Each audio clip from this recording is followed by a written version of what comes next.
Welcoming all of you to the Bhakti Sangha conference call today. We are very fortunate to have His Grace Jayananda Gauranga Prabhuji.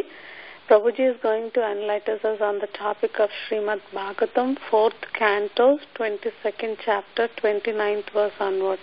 Hare Krishna Prabhuji. Thank you so much Prabhuji for giving your valuable time and association to us this morning and enlightening us on the topic. I'll hand out the call to you Prabhuji. Hare Krishna. Thank you, Mataji. Hare Krishna. Om Ajnana Timirantasya Jnananjana Shalagayam Chaksharum Minlitam Yena Tasmai Shri Gurave Namaha Shri Chaitanya Manobhishtam Tapitam Yena Bhutale Swayam Rupa Kadamayam Dadati Swapadantikam Bandeyaham Shri Guru Shri Yutapakamalam Shri Gurum Vaishnavamscha Shri Rupam Sagrajatam Sahagana Raghunathan Vitam Tam Sajivam Sadvaitam Savadutam Parijana Saitam Krishna Chaitanya Devam Shri Radha Krishna Padan Sahagana Lalita Shri Vishaka Vitamscha Namo Vishnu Padaya Krishna Preshtaya Bhutale Srimate Bhakti Vedanta Swamin Niti Namine Namaste Saraswati Deve Gauravani Pracharni Nirvishesha Shunyavadi Bhashyatyavi Chatarani Shri Krishna Chaitanya Prabhu Nityananda Shri Advaita Gadadhara Srivasadi Gaura Bhaktavrandam Hare Krishna, Krishna Krishna, Hare Hare, Hare Rama, Rama Rama, Hare Hare. Reading from Srimad Bhagavatam, Canto 4, Chapter 22, Verse 29. Om Namo Bhagavate Vasudevaya. Om Namo Bhagavate Vasudevaya. Om Namo Bhagavate Vasudevaya. Narayanam Namaskrityam Naram Chaiva Narottamam Devim Saraswatim Vyasam Tato Jayam Udirayet Nashtaprayeshva Badreshu Nityam Bhagavata Sevayam Bhagavati Uttama Shloke Bhaktir Bhavati Naishtikim. Translation and purport by A.C. Srila Bhaktivedanta Swami Prabhupada Ki Jai. Nimitte sati sarvatra jaladavapi purushah atmanakscha parasyapi viddham pashyati nanyadam.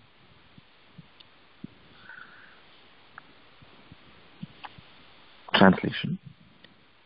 Only because of different causes does a person see a difference between himself and others. Just as one sees the reflection of a body appearing differently manifested on water, on oil, or in a mirror. Purport.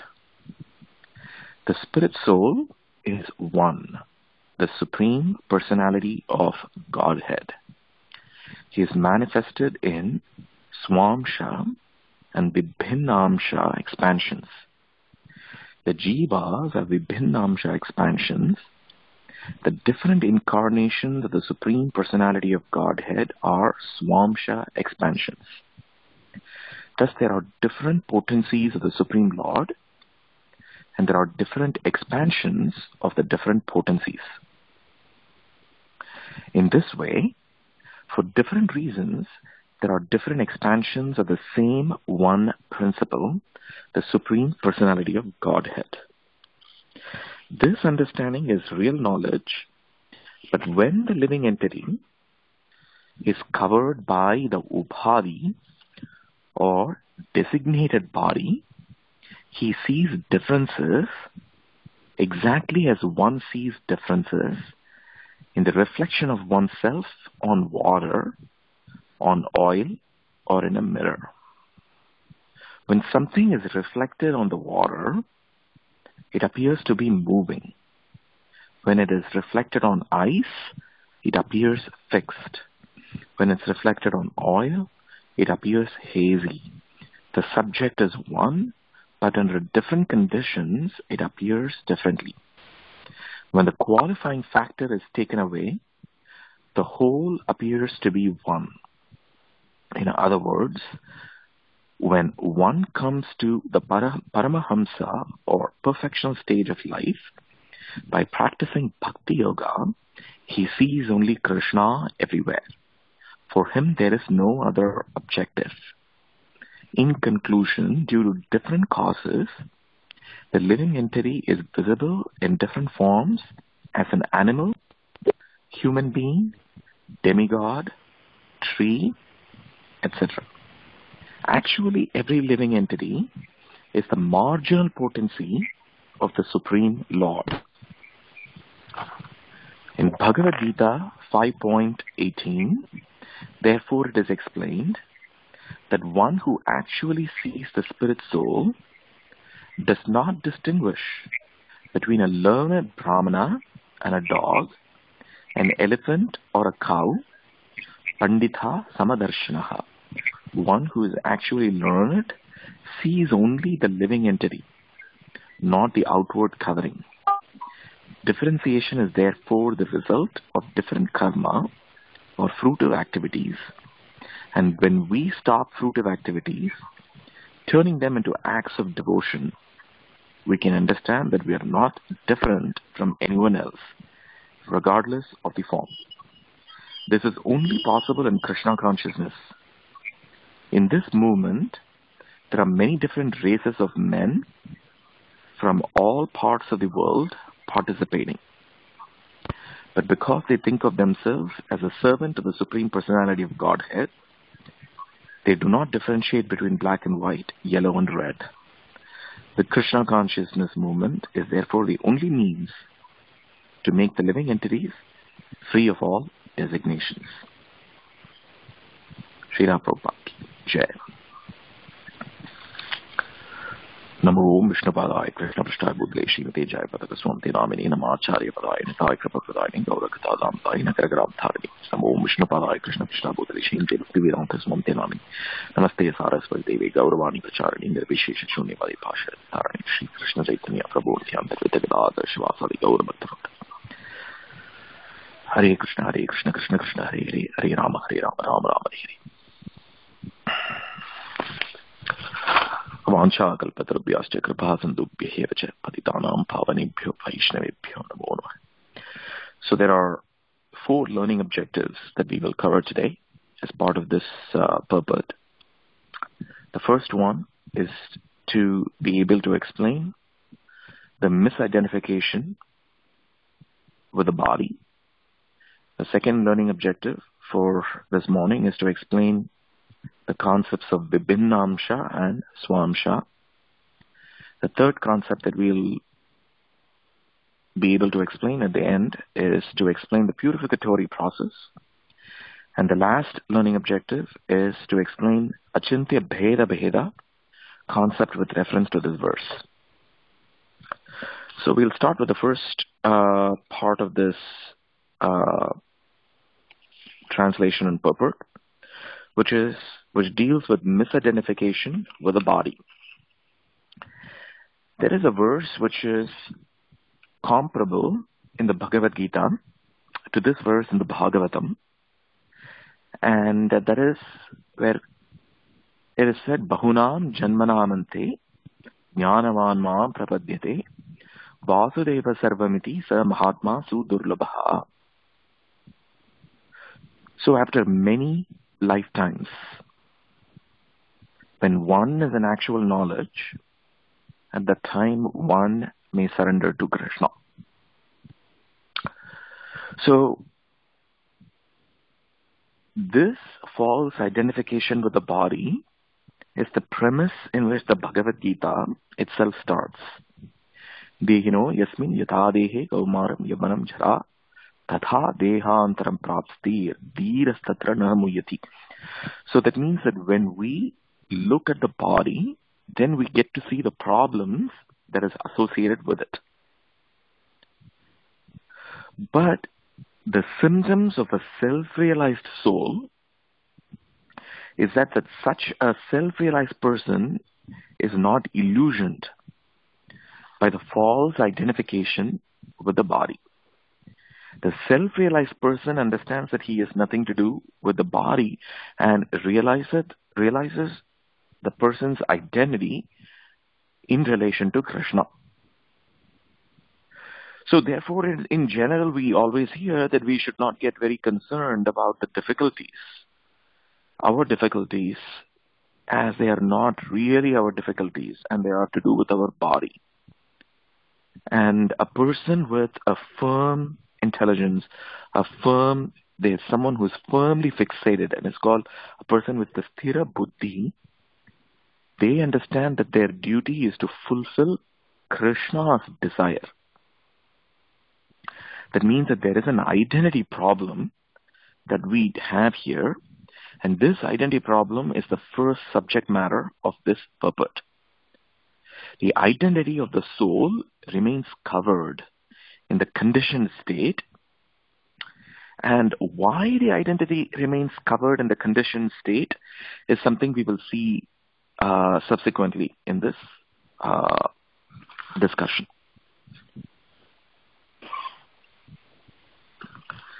The second aspect that we will speak about today is about the concepts of Vibhinnamsha and Swamsha. Vibhinnamsha basically means that we are a separated part and parcel of the personality of Godhead. So it means that we are of the same nature, but the originator of the self is the master. So from a Mayavada perspective, it may be said, if my soul is part and parcel of the Supreme Lord, then where is my existence? That's something that is frequently said, but the first step in God realization is to understand that there is an expansion of the Lord as Paramatma, and we are fragmented parts and parcel. So this is a central tenet in our philosophy, that we are separated part and parcel. So the Lord in his different incarnations he's called as Swamsha. But the Paramatma, where the Lord is present everywhere in the form of Paramatma, is also Swamsha. But the jivas do not belong to this category. They are the marginal potency, and they are the separated parts and parcel, and they're called Vibhinnamsha. So if we see the Vibhinnamsha is just it comes from, if you see the definition of that in Sanskrit, so all it means is it comes from Vishishta Rupena Binna Iti Vibhinna. So Vishishta Rupena Binna Iti. So that's basically the definition of the word Vibhinnamsa. Vishishta Rupena. And why Bhinna means they are separate. They are separated. Okay, they are separated, and it is the qualified personality here. So Vishishta Rupena, the separate, and that is Bhinna Iti. And how does it happen? For there are two specific causes why we are eternally separated. Vibhinna. Why we are eternally separated? There are two causes. And what are the two causes? And it is called Ichcha is one cause. The second cause is called Dvesha. Ichcha basically means that we have a separate desire to lord it over. That means that we aspire to enjoy on our own is the real cause of our separation. So this is the first cause. The first cause is called Ichcha, which basically means a desire, but that desire is a separate desire to lord it over. and aspire to enjoy on our own. And this is one cause. The second cause is called dvesha, which is the element of hate, and that is basically to disobey the orders of the Supreme Personality of Godhead. So the jiva, or the individual soul, that is the vibhinnamsa, the jiva wants to enjoy separately from the Lord, forgetting the supremacy of the Lord. So that is, the jiva, being the marginal potency, can either be under the control of the internal energy or under the control of the external energy. So, and that here is the cause. And when the jiva desires to enjoy separately from the Lord and wants to forget the supremacy of the Lord, Krishna himself gives the forgetfulness to that individual soul. And that is confirmed in the Bhagavad Gita, where Krishna says that in chapter 15, he himself gives that forgetfulness. So the individual amsha thinks of himself as separate from Krishna, from the Lord, and Krishna fulfills that desire. This forgetfulness, in fact, actually comes from the Supreme. That is the hetu. The hetu, the cause, even though we can say it is ichcha, dvesh, everything, but the hetu itself comes from Krishna, because he fulfills the desire of the individual soul, and the forgetfulness comes from the Supreme and from the subtle nature, and it gets transferred into the gross nature. And it results in so many differentiations. And how do we see that there are, how do we try to understand that there are so many differentiations? It's simple, because the underlying cause is the three modes of material nature. Because the three modes of material nature, what are the three modes of material nature? Is the mode of goodness, sattva, mode of passion, which is rajas, mode of ignorance, the tamas. So these modes of material nature, they act differently, and they produce so many permutations when they act in different quantities. For example, take a little of the mode of goodness, more of the mode of passion, little of the mode of ignorance. And then you take in another situation, more of mode of goodness, little of mode of passion, more of mode of ignorance. In this way, if you take so many permutations of these modes in different quantities, then it gives different visions. So all these modes, even though we say that the different modes, when taken in different combinations and different quantities, give so many visions.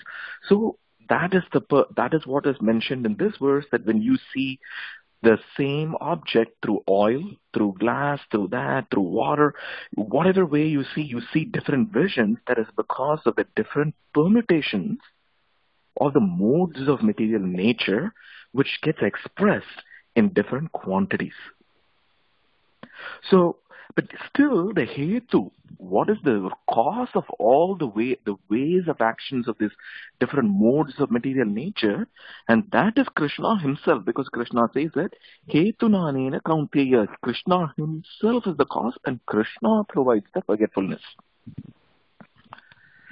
So, and the fact that the modes of material nature are under the control of Krishna, and that we are under the stringent grips of the modes of material nature as long as we are under the control of the internal energy, is very clear, because Krishna says, Devi esa gunamayi mamamaya duratyaya. Devi esa gunamayi. The modes of material nature are under his control, under Krishna's control. Mama Maya Dhuratyaya, but it is so difficult. It is just impossible to cross the ocean of material existence. Samsara Sindhu Tharane Hridayam Yadisha. This is so difficult to cross the ocean of material existence and to be able to win over get over from the stringent grips of material nature. Devi is a gunamayi mamamaya dhuratyaya mameve prapadyante mayametam tarantiti. But if one is able to surrender unto the personality of Godhead Krishna, then he is able to cross over the ocean of material existence and get himself freed from the stringent grips of the modes of material nature. So that means that even if someone is a strong follows in the path of Kevala Advaita, purely thinking only that all there exists is the individual soul and nothing beyond, and wants to be under the concept of the Brahman realization, even for such a person for whom the faith in Krishna does not develop, and they undergo severe austerity to come to this platform of Brahma Bhuta Prasannatma. Even to come to the Brahma Bhuta platform, they undergo severe austerity. Even for that person, it is Krishna out of his causeless mercy provides that liberation, and that person attains the Sayujya Mukti of merging into the effulgence of Krishna, Hiranmayena Bhatrena Satyaspatitam Mukham, the effulgence around the personality of Krishna, or the Brahma Jyoti. Even to attain that Sayujya Mukti, it is not possible without the mercy of Krishna, because this verse says that unless one surrenders unto the personality of Godhead, Devi is a gunamayi mamamaya duratyaya. It is not possible to cross the ocean of material existence, or to free oneself from the stringent grips of the modes of the Maya.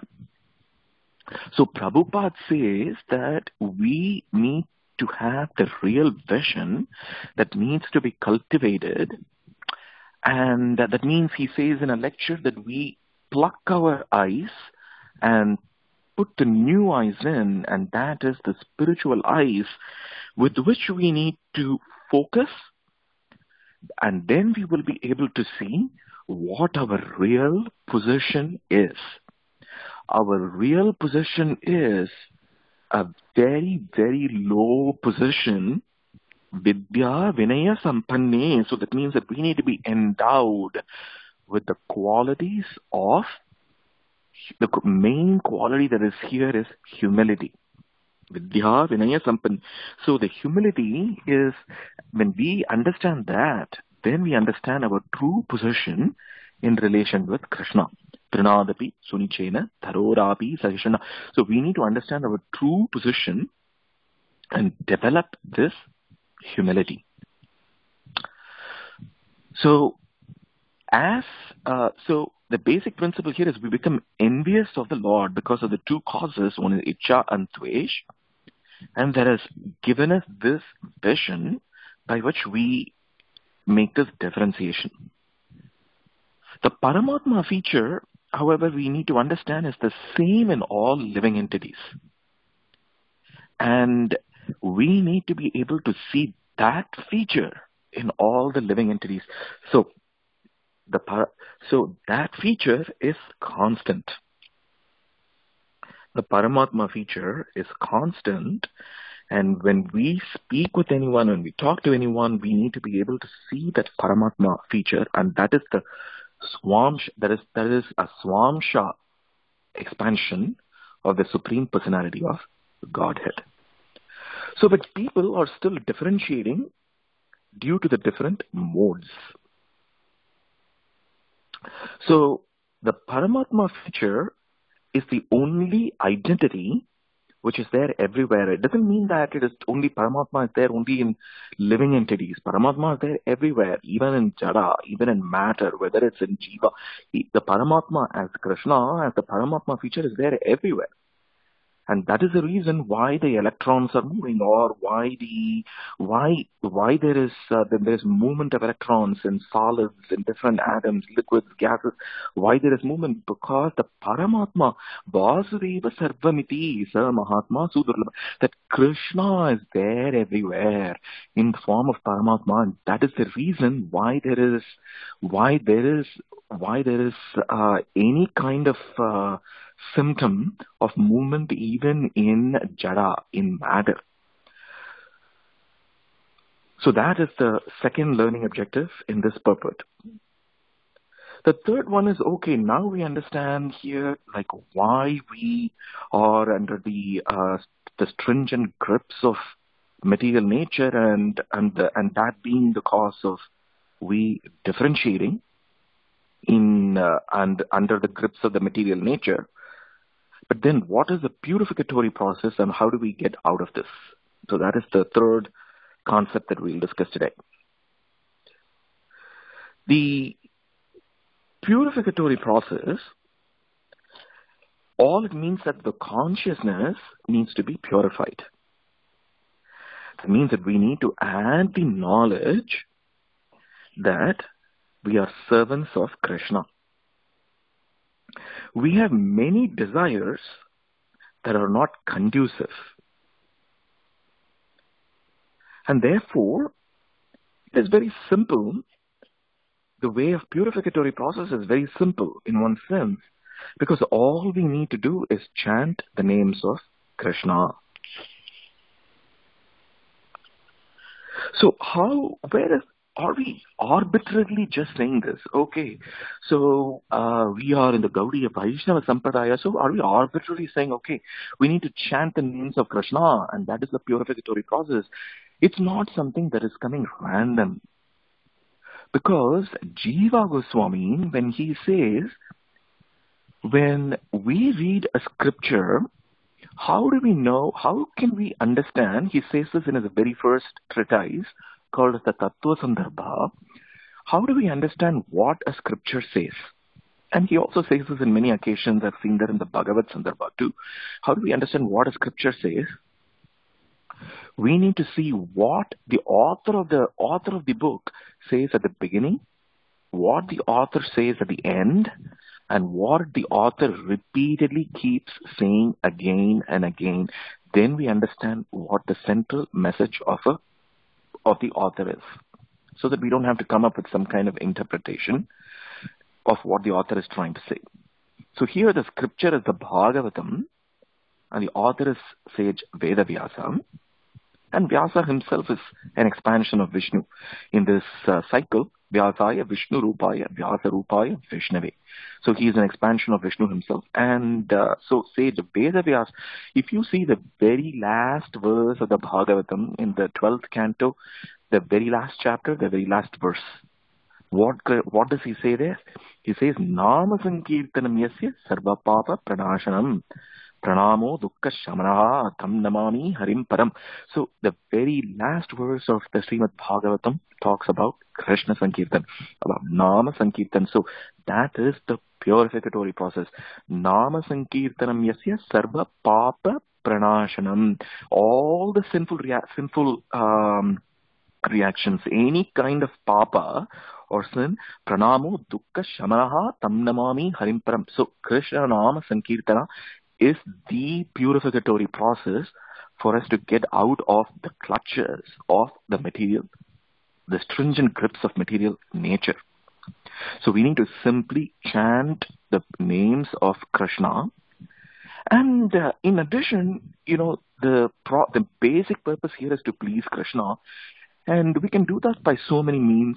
Anyone who helps others understand Krishna, Krishna becomes pleased. But when we try to please Krishna out of fear, out of anxiety, out of lust, in all these ways, Krishna does not fully reveal himself. But when we do that out of love, Krishna reveals himself. So, why when we spoke about why we are under the stringent grips of material nature, we spoke about the cause. That is, one is Icha and one is Dvesh. But we are covered under the three modes of material nature. A simple way of saying that is the word called attachment. That attachment needs to get purified, and that is a purificatory process. So there was a family, and they were trying to they were getting on a boat, and they needed to cross the river and to go to the other side of the river. And on the other side, they were going to attend some wedding the next day. So at night, when they got onto the boat, and then they were rowing the boat. All night they kept rowing the boat, and they had to go to the other side of the river. But in the morning, when the sun came, they saw that the boat never moved. It was just staying in the same place. And then they found out what was the reason for that. The reason for that was because the boat was anchored, and because the boat was anchored, the boat never moved. In the same way, many of us, when we see that we are not making progress in Krishna consciousness, it's because we are anchored by the ropes of attachment. And when we cut the ropes of attachment, then the boat moves, and we are able to move across the river and move to the other side, which is the spiritual world. So Chaitanya Mahaprabhu himself says, Cheto Darpana Marjanam. And what is the purificatory process here? Param Vrayate Shri Krishna Sankirtanam. Chanting the holy names of Krishna is a purificatory process.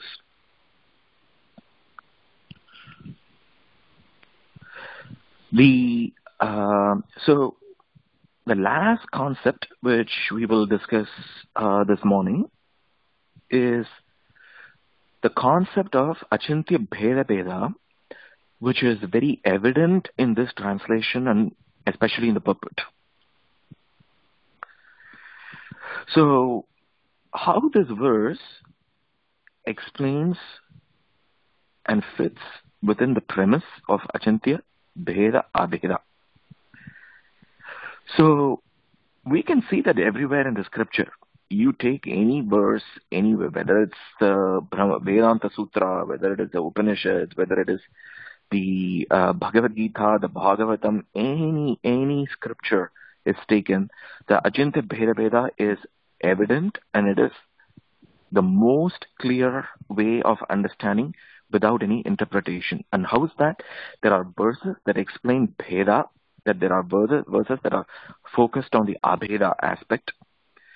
But the phrase Achintya Bheda Abheda first clearly in a single way, it comes in one of the expositions of Jiva Goswami, where he says, Swa Mate tu Achintya Bheda Bheda. So this comes, Jiva Goswami himself wrote commentary in between his one of his treatises called as Krishna Sandarbha, and in there in between he wrote commentary himself, some kind of a tika which is called as Sarvasambhadini, and there in that Sarvasambhadini he says Swamati tu Achintya Bheda Bheda. So the central message given by Chaitanya Mahaprabhu is there in the philosophical form in the work of Jiva Goswami, and this Achintya Bheda Bheda comes first there, and Chaitanya Mahaprabhu himself clearly explains that in many places when he talks to different associates. For example, when he was talking with Vasudeva Sarvabhauma Bhattacharya in Jagannath Puri, at that time he gives an exposition of this verse Atmarama Munayo. So Atmarama is a self-realized soul. So a self-realized soul, a muni, even such a self-realized soul If somebody is already self-realized, what does it mean? That they really don't need anything because they're self-satisfied. They are, they don't seem to be under the clutches. They're not having any desires. They are already in the platform of Brahma Bhuta, Prasannatma. So they are content and everything. But why is such a self-realized soul, when they look at Atma Rama, Muni, Nirgirantapi Urukrame, when Urukrama means very attractive, when such a Atma Rama, a self-realized soul, when he looks at the most attractive Hari, Nirgira Urukrame, so why is such a self-realized soul being attracted to Krishna? And the speaker of this verse that we are discussing today, the Bhagavatam, the Kumaras, they themselves are an example of this. Atmarama, they were self-realized, but somehow they got attracted to the personality of Krishna. And why is that? And that is what Chaitanya Mahaprabhu is asking. And through this verse to Sarvabhauma Bhattacharya. In the same way, even Sukadeva Swami, he was self-realized. He didn't know anything about the external features. But then, when he hears the Bhagavatam from his father, then he immediately gets attracted to the personality of Godhead, Krishna. So that means that self-realization cannot be the end step, because these self-realized souls, they are able to see an attraction towards something beyond, and that is Hari. Urukrama Hari. That's what is there in this word, Atma Rama Muni. So, and Chaitanya Mahaprabhu again says that in another occasion when he speaks in the Bindu Madhava temple in Varanasi. When in Kashi, when he speaks, when he dances, and then Prabodhananda Saraswati comes there, and at that time he again speaks similar verses, and then he also speaks to, in different occasions he speaks the same subject matter. And Jiva Goswami again cites this in as Achintya Kalau Ye Bhava. So this concept of Bheda and Abheda. So in this verse, the verse talks about the Abheda aspect, and the purport talks about the Abheda aspect here, where we don't see the differentiation among that we are seeing here, but that concept is Achintya. That means that it's inconceivable, which is contrary to what can be said as Swabhavika, which is a natural. The Bheda and Abheda, if they are construed as to get along with each other well, that is called Swabhavika. That was proposed by Nimbarkacharya in what is called as Dvaita Dvaita. It is basically Bheda, but it is not Achintya there. But that is found very contradictory, and so in many places even Ramanujacharya, Madhvacharya find just the Bheda being naturally possible as Swabhavika, as not tenable. And therefore Jiva Goswami is very clear that this is Achintya Abheda, and he further propounds this and explains this in the Bhagavad Sandarbha in chapter 16 and 42. But what we need to understand here is that even though the Kumaras, they are saying here that in a conditioned state, we are seeing the living entities through a different vision. That is through water, through oil, through a mirror. We are seeing, but they are still the same. But we need to understand that they are still speaking about all this under a conditioned state in the material platform. But that does not mean that there is no variegatedness in the spiritual platform.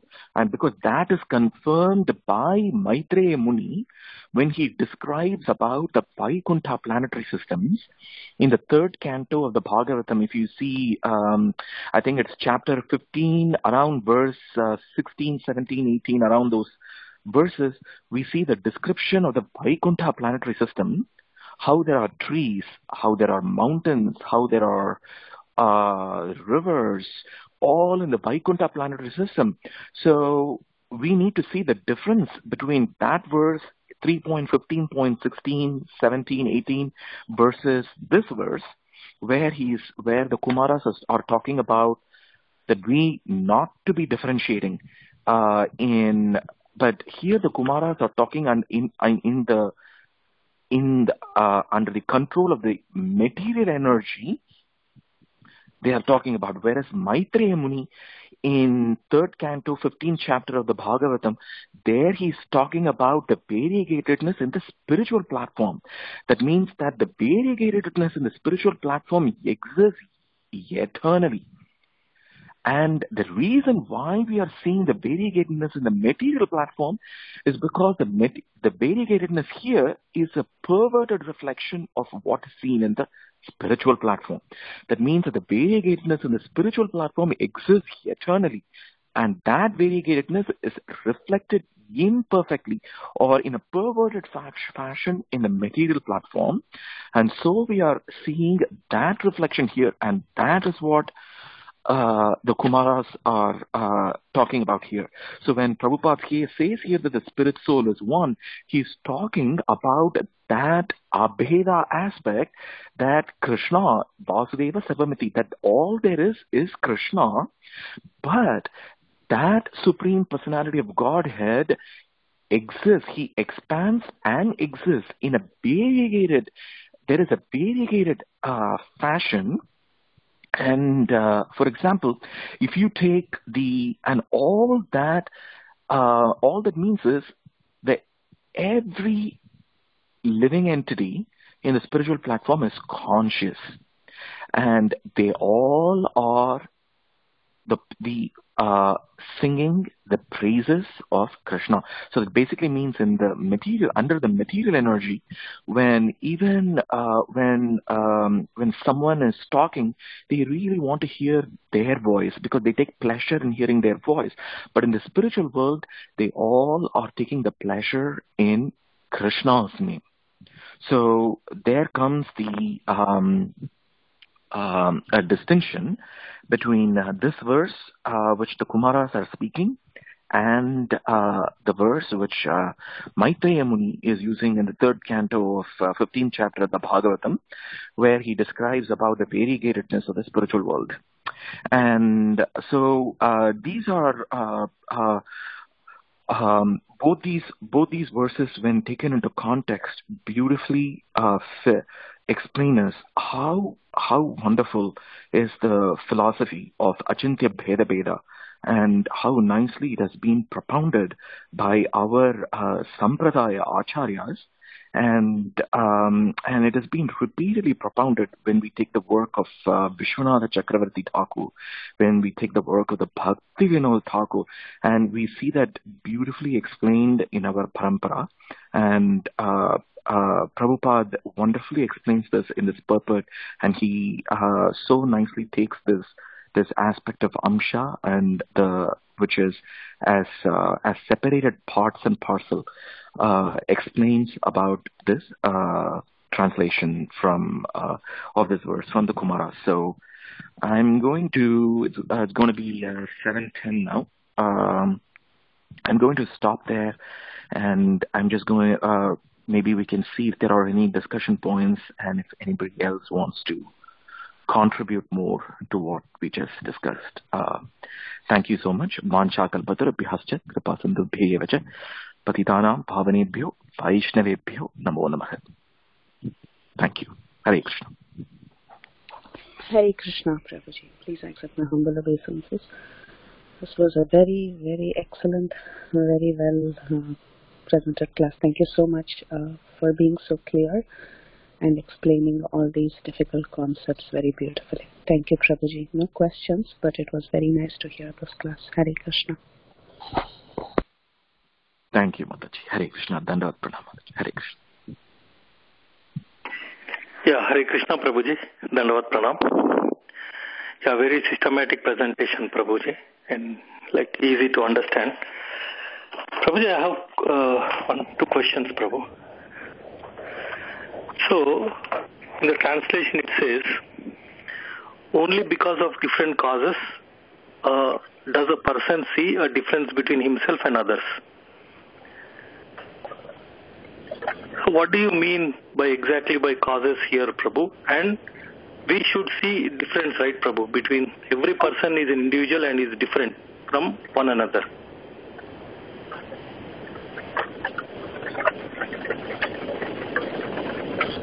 So, Prabhu, when we discussed this, we said that we spoke about these causes actually in pretty much a lot of detail. So, we see as a simple way of seeing the cause here is called as Icha Dvesh, we said. So, one is to see our desire to lord it over, which is Icha, and Dvesh, which is the envy. The envy part of the Supreme. So the very fact that we are in this material world is because we are envious of Krishna. And so, and in a broader perspective, we see that the hetu here is that the cause is that we are under the stringent grips of material nature. And the material nature itself is under the cause of and is under the control of Krishna. So we spoke about how Krishna himself gives us the forgetfulness, which leads us to be under the control of the material nature, and that is the cause. And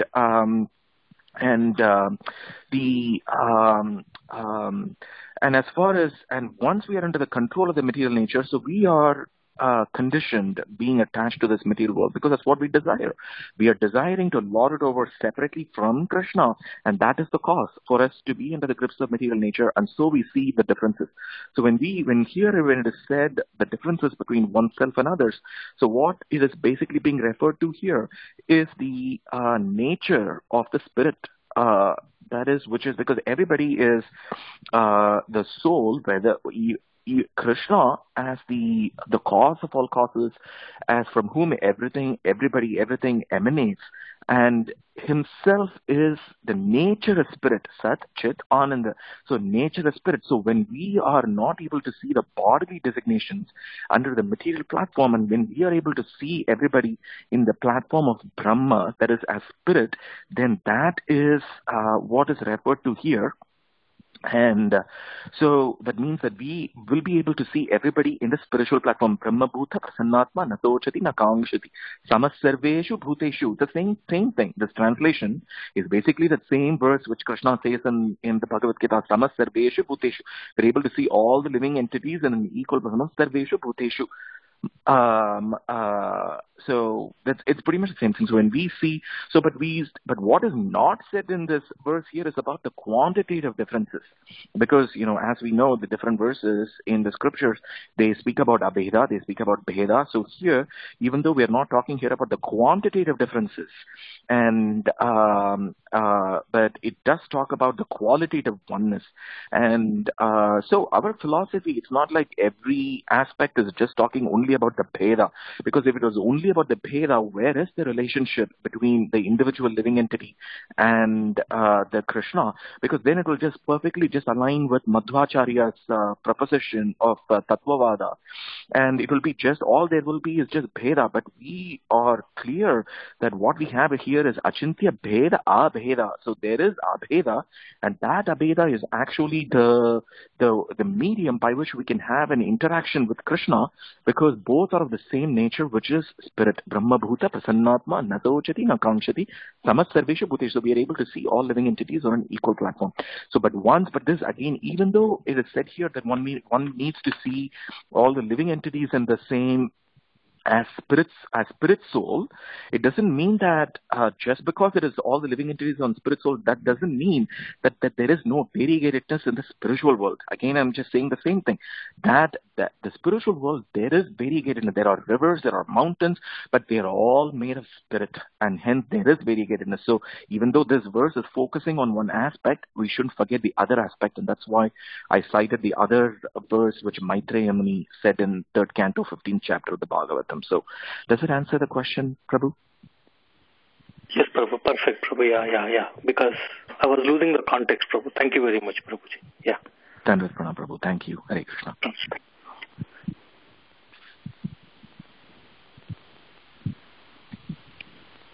Is there any other discussion point?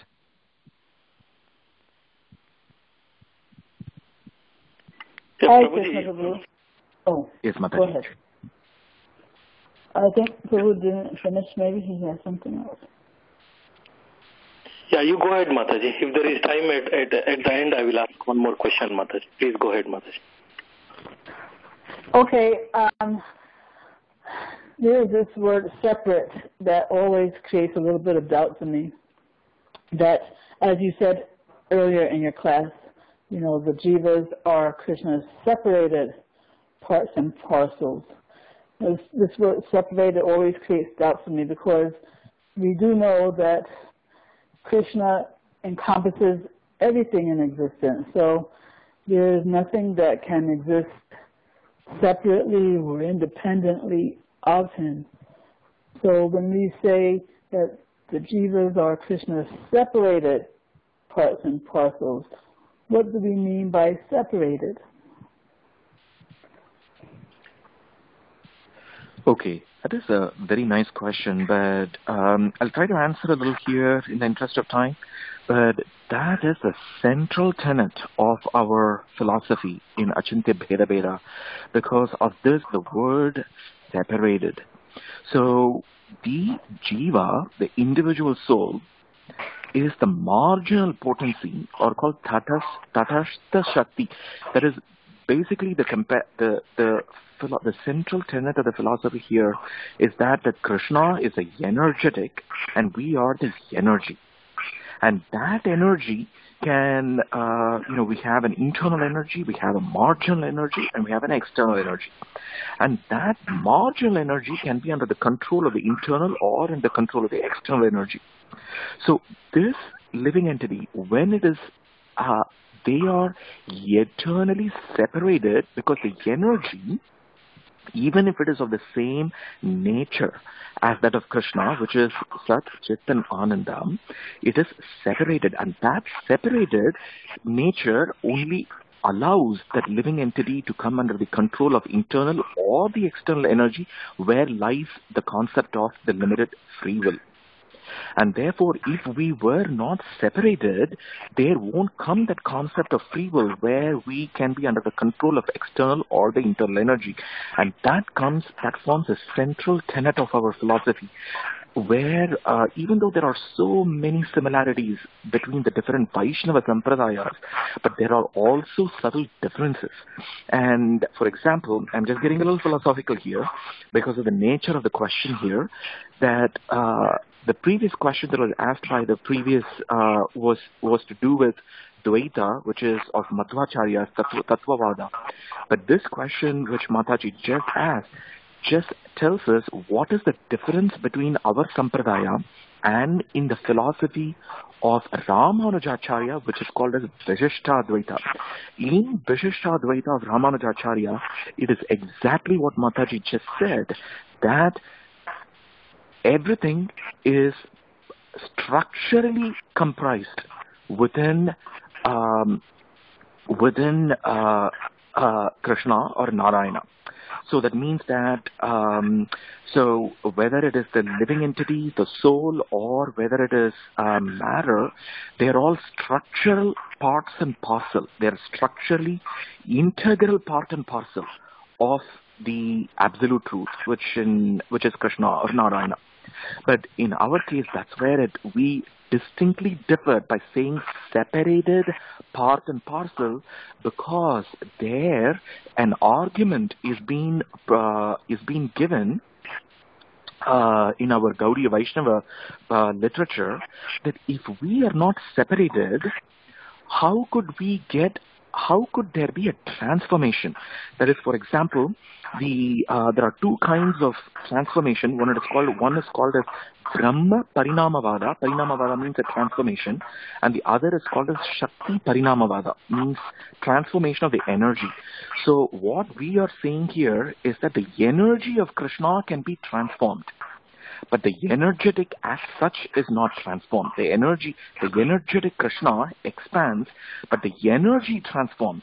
So that is the prime distinction we have here between ours and Vishishtadvaita, propounded by Ramanujacharya. So we say that it will be contradicting many principles of what Vedavyasa is saying if we talk about as though the Brahman itself is getting transformed, but what we're actually talking about here is called as the transformation of the energy of the personality of Godhead. And thus, that is why we are using the word separated part and parcel. And in fact, this verse actually also comes, the separated part, the part and parcel is a standard verse which comes even in the Bhagavad Gita, where the word vibhinna is there exactly in the Bhagavad Gita, I think in the 7th chapter, where Krishna clearly says that we are separated part and parcel. But without the word separated part and parcel, we will, as good as we will be saying that as though the absolute truth itself has transformed and is being expanded in the form of material energy and in the form of marginal energy. But if we don't use the word separated, there will be many problems with several verses being proposed, being said by sage Vedavyasa. Does it answer the question, Mataji? I know it is getting a little philosophical, but that's just the nature of the question that you just... Well, no, I mean, I'm philosophical by nature, so it's not a problem. But I do have I wasn't actually following you so well towards the end. When you brought in these words, there's two categories, transformation and what was the other one that also involved the word transformation? There were two kinds of, the word parinamavada is just the translation for the word transformation, and there are two kinds of transformation. One is the transformation of the spirit, which is called as Brahma Parinamavada, and the other is the transformation of the energy, which is called as Shakti Parinamavada. Shakti is energy. So our philosophy is about Shakti, transformation of the energy. That energy can be transformed from one form to the other. But we don't say that the spirit, the Brahman itself, the absolute truth itself can be transformed. So that would just mean that as though the spirit itself is mutable. The spirit is immutable, and that is the central tenet. Even in the Bhagavad Gita, in the 2nd chapter, Krishna himself says that soul is not. It is immutable.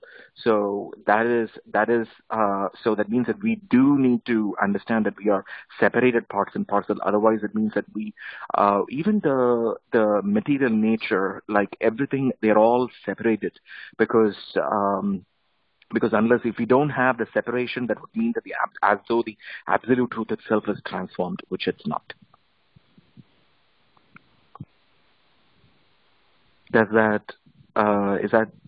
Am I being clear there, Mataji?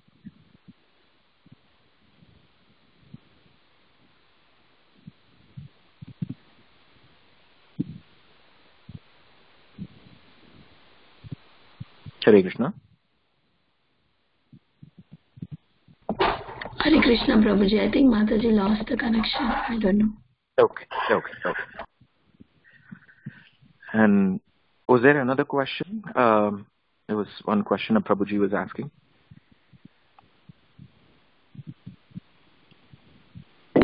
Hare Krishna, Prabhu. Hare Krishna, Mataji. Yeah, the machine said that the host had muted my line and it couldn't be unmuted, so I had to call you from a different line. Okay, sorry.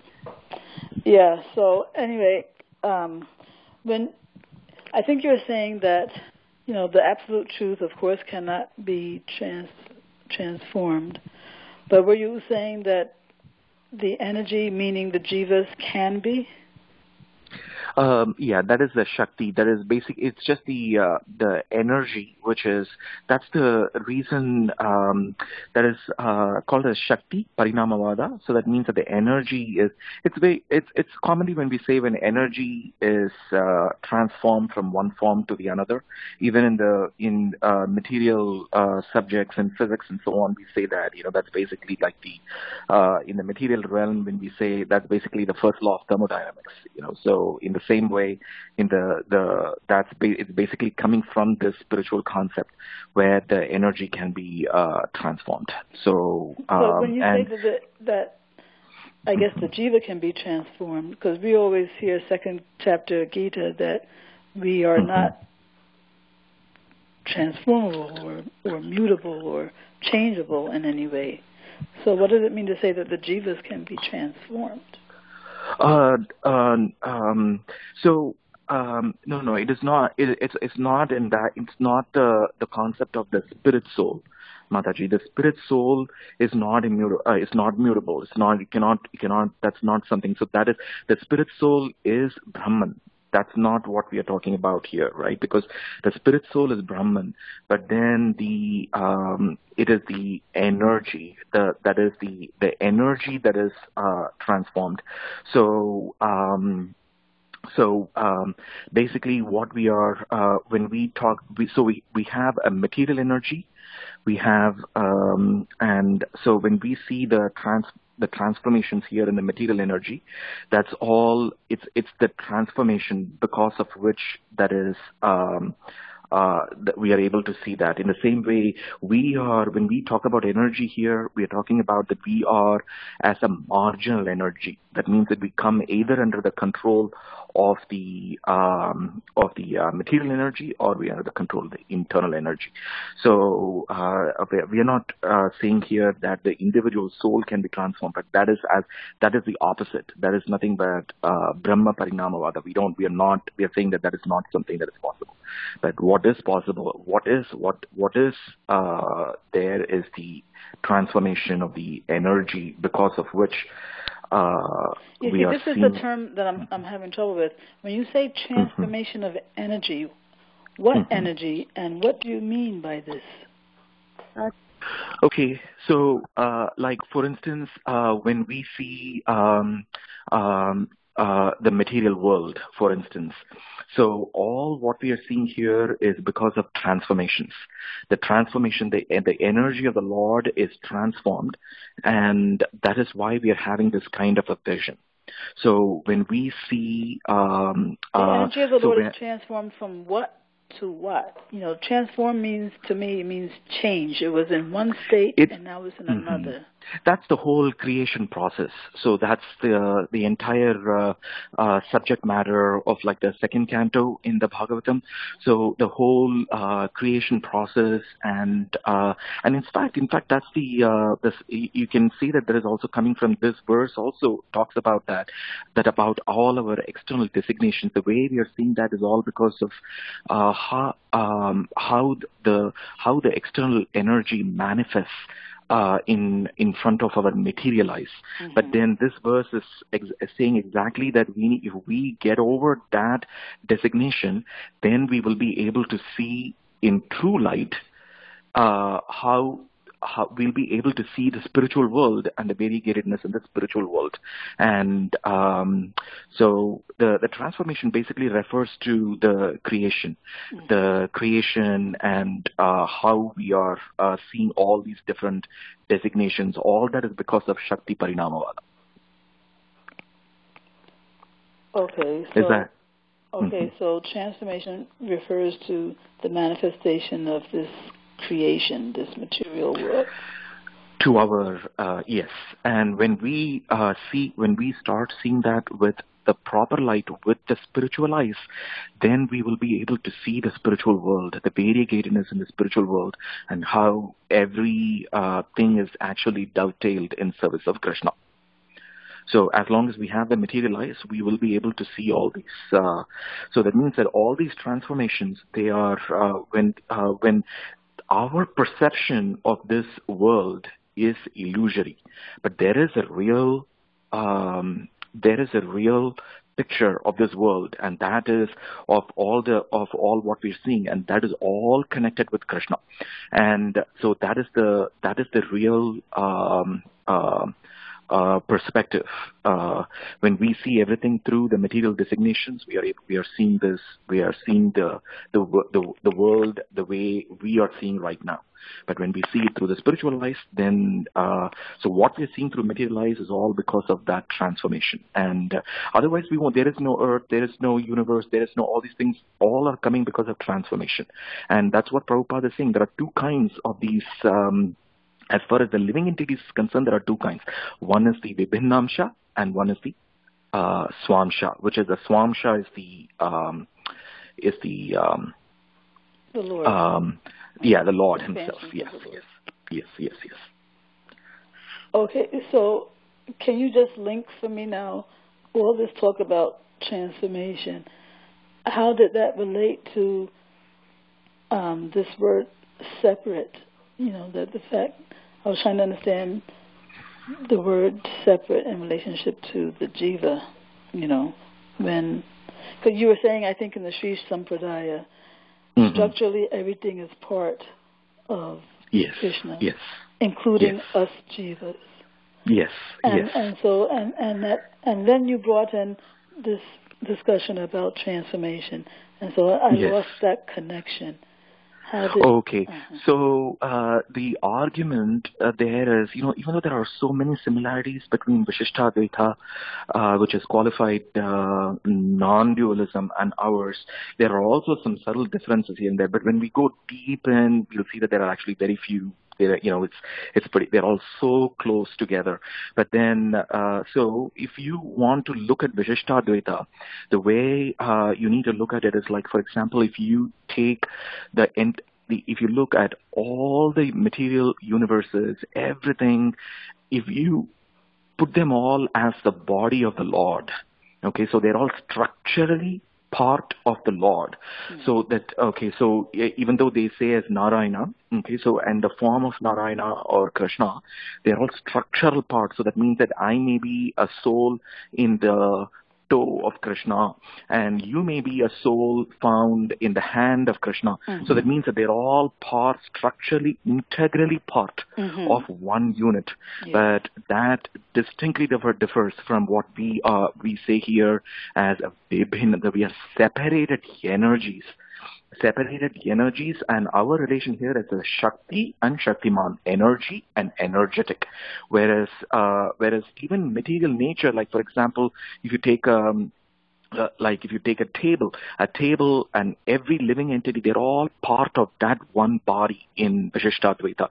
And that's where we are saying, even though those kind of analogies are also there in the Bhagavad Gita, those kind of analogies are also there because it says in the Bhagavad Gita that we are all like pearls strung around a necklace, those kind of analogies. But it adds on by saying that we are separated parts and parcels, so that we are, and that explains why we can come under the grips of material nature without that separated.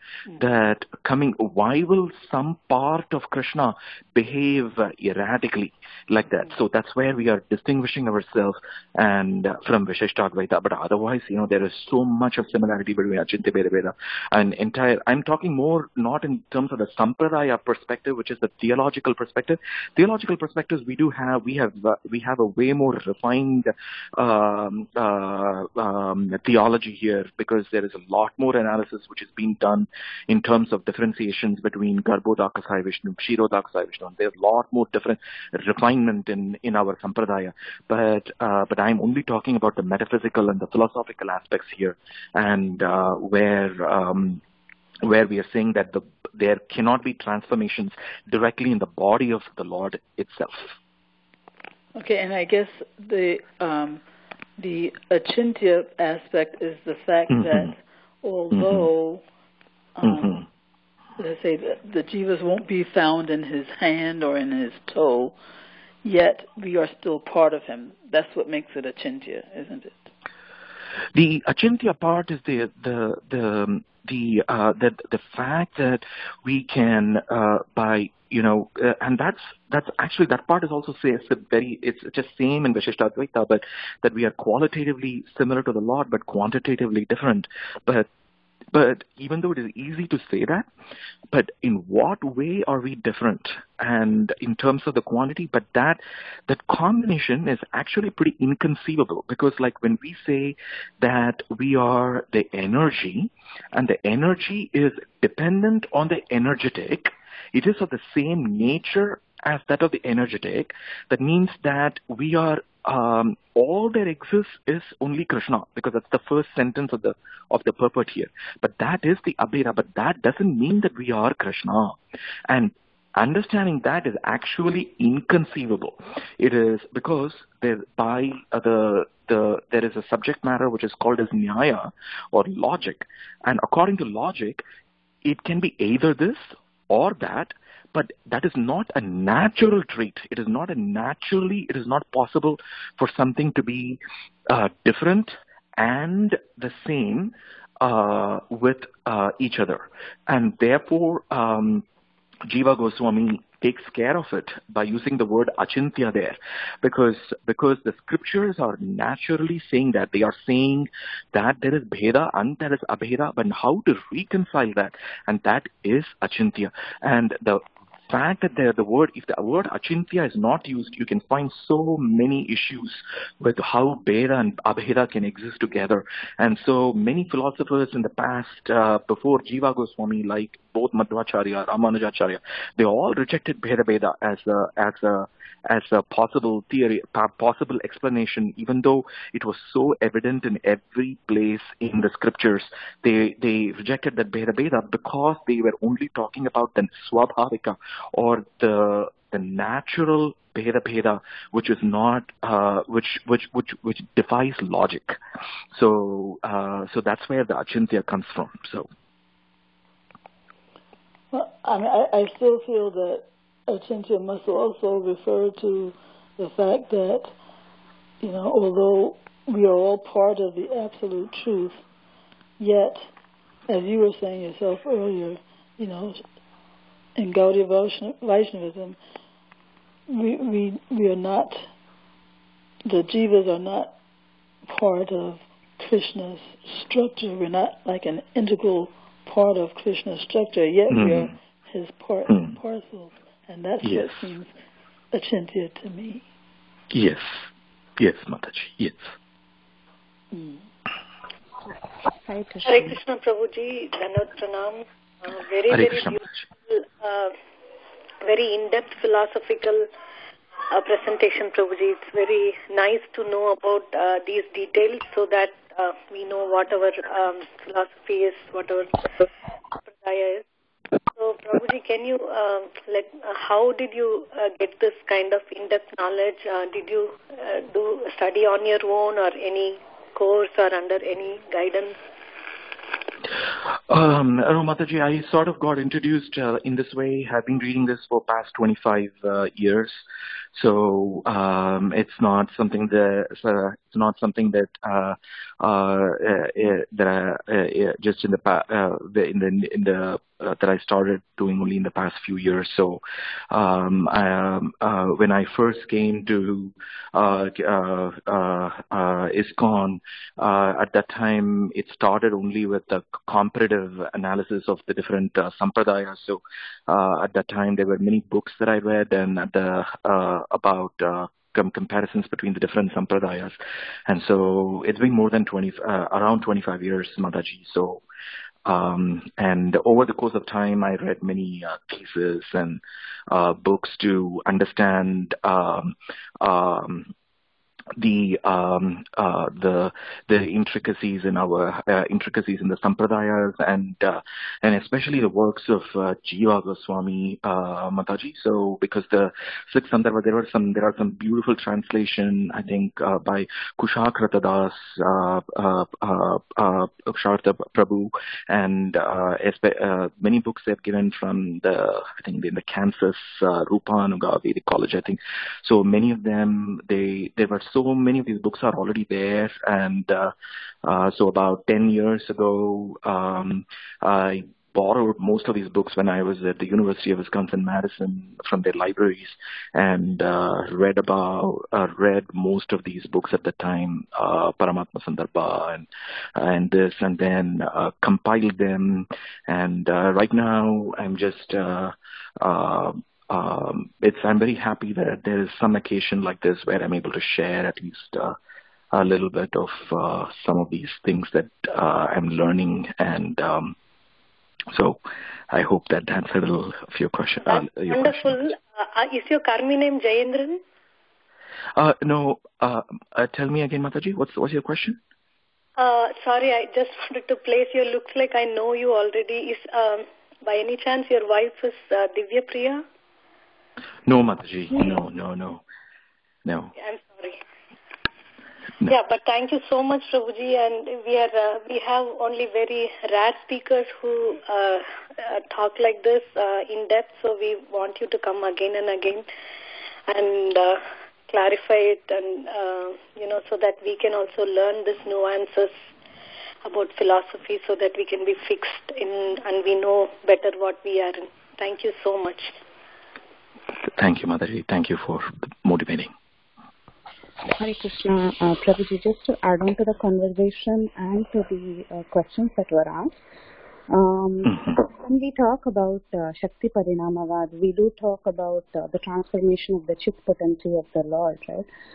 So when we talk that the Chit potency of the Lord is transformed, we talk about this transformation in terms of both the material world as well as it is, when we say Mamaivamsho Jiva Loke, we also mean that we are a part and parcel of actually it is a transformation of the Chit energy. So even we are also a transformation, correct? Yes. Yeah. Then in that transformation is what is Prabhupada saying here. We need to see that in terms of expansion. So both as the Swamsha and as Vivinnamsha, because it's basically the same spirit. It's the same spirit that is when the word transformation is used, but it is actually referring there as expansion. We are expanded as his own is the Swamsha and ours as the Vivinnamsha. So basically the Chit potency both expands and it transforms into both the Jiva and the material world.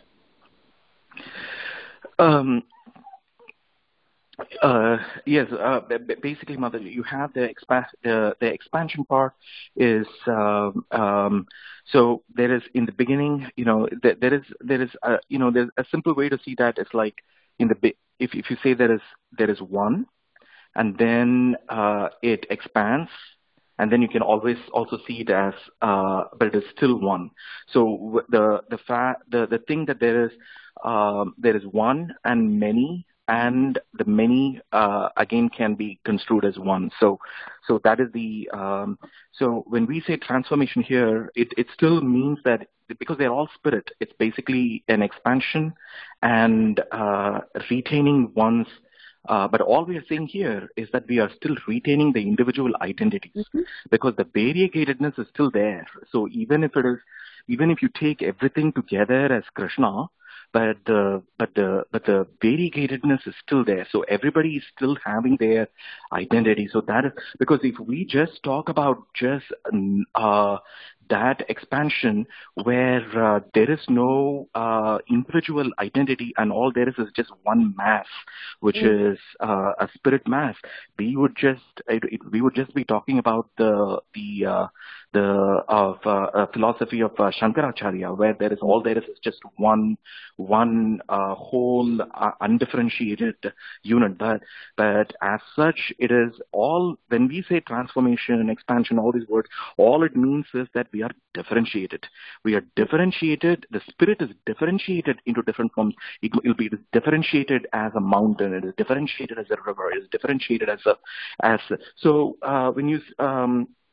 when you see an undifferentiated mass, Mataji, so when you see an undifferentiated mass, and then if that is all you're able to see, that is the vision of a Kevala Advaiti.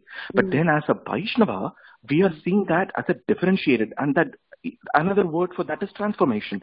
Like for instance, so when you see a mountain, when you see a river, and it is all made of spirit, so how did the mountain come? The mountain is made of spirit. So it is transformed. That undifferentiated mass is transformed as a spiritual mountain, is transformed as a spiritual river. So the river Yamuna is a spiritual river. So it is transformed as a spiritual river. But then you can also see the undifferentiated mass, which is the vision of a Kevala Advaiti. So in the other side is when you can see that even in a human body, For example, when first you have the embryo, so you first have an undifferentiated mass, and then it expands. So you can use the word transform, or it transforms into an eye, into a nose, into this, or you can say it expands.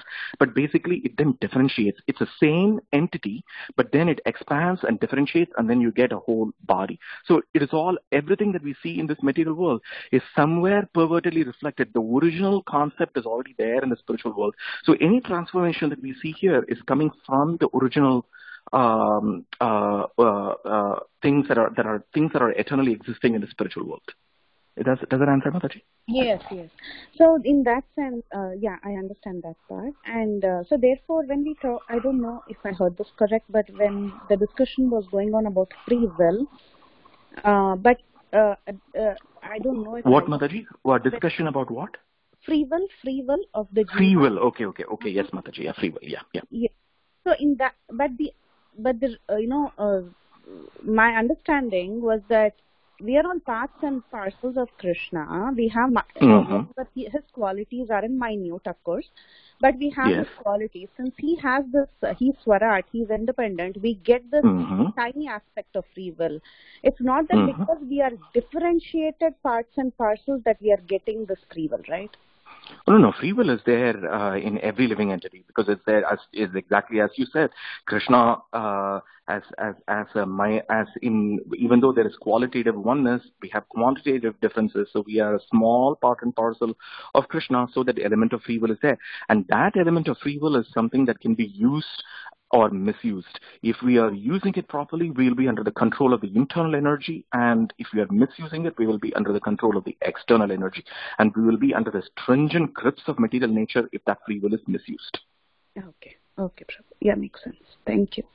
That's the basic definition of free will. That is that the basic definition of free will of the living entity is that they can, at being marginal, they can be either under the control of external or the internal, and that is the use of free will. And by use of the free will, we are here in this material world right now. By misuse of the free will. Yeah. So the independence part comes when you can either use it or you can misuse it. So that's how. Yes, and we used it, and that there are two, and we said during the discussion today, there are two ways of doing that by which we got separated. One is ichcha, which is wish, and the other desire, and the other is dvesha, which is envy. And we pretty much probably, we use the two. One is desire to lord it over independently of Krishna, and the second is dvesha, being envious of the personality of Godhead. And we can see that, we are always. I mean, I'm not talking about all of. I'm talking about anyone in the material world. The very reason why we are in the material world is because of envy, and the people who are able to rescue us, they're called as the Vaishnavas, and those Vaishnavas are so merciful that they are able to they are here purely out of their love and affection. And as the Vaishnava Acharyas, they all can be in the spiritual world, but they are already in the spiritual world, but they are visible to our eyes to pull us out of that existence. So yes, Prabhu. Thank you very much. Very nice. Thank you, Prabhu. Thanks so much.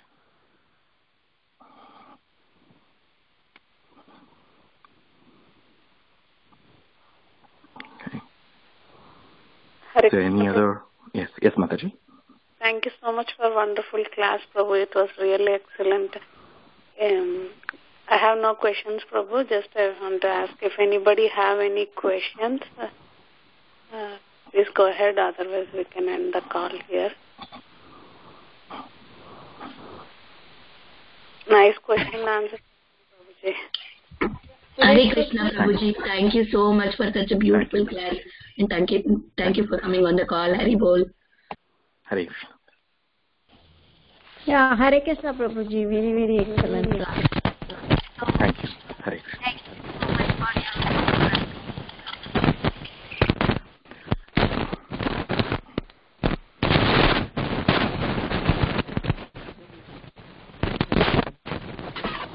Hare Krishna, Komadi. Do you want to speak something?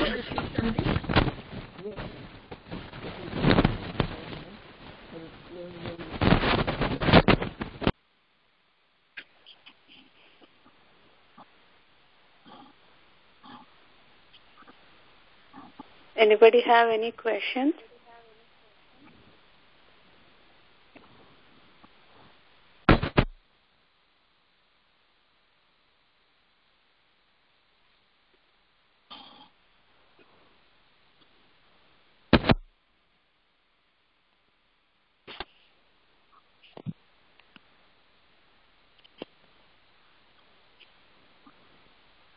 If nobody have any question, we can end the call here, paying obeisances to the Prabhuji and to all the devotees. Vancha kalpataru.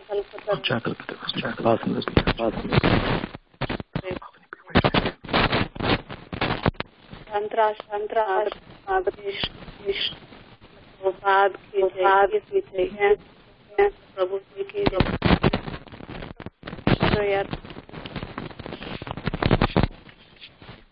Look forward for your association again in the future, Prabhuji. It was so excellent. Please give us your regular association, Prabhuji. Thank you, Mataji. Pranam.